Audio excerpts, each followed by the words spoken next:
площадь около станции московского метро. Прекрасное место, чтобы определить, остались ли еще люди, готовые прийти на помощь незнакомке.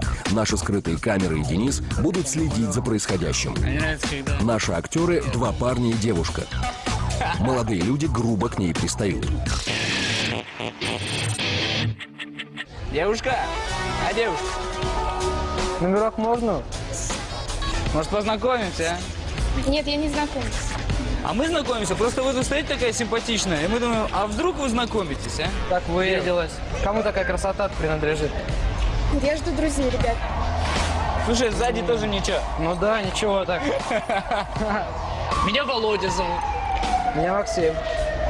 Кристина. Кристина? Да, очень приятно. А у Кристины есть телефон? Нет, я не даю. Вы не даете? Она не дает. А вы не даете что? Телефон или просто не даете?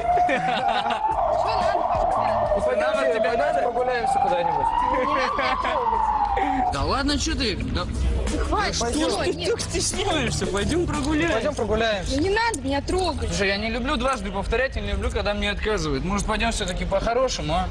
Пойдем посидим, поговорим.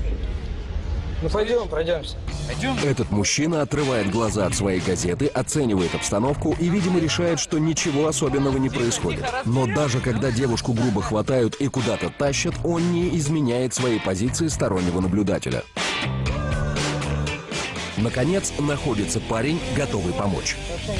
Пока актеры сами не пострадали от агрессии, Денису пора вмешаться. Эта программа что делает? Они наши актеры. Мне очень нужно с вами поговорить. Вы вообще едва ли не дали... Я вижу, смотрю, обижает девушка, сюда тянет. Я думаю, что я смотрю, наблюдаю. Двое их, она одна. Ну, вы даже начала разговора не слышали, но вам хватило того, что они хватали ее за руку. Ну, конечно, видно, что тянет, раз, один раз, опять тянет. Видимо, южная кровь и горячий темперамент заставили молодого человека вмешаться, а холодный московский климат, похоже, заморозил все реакции коренных жителей.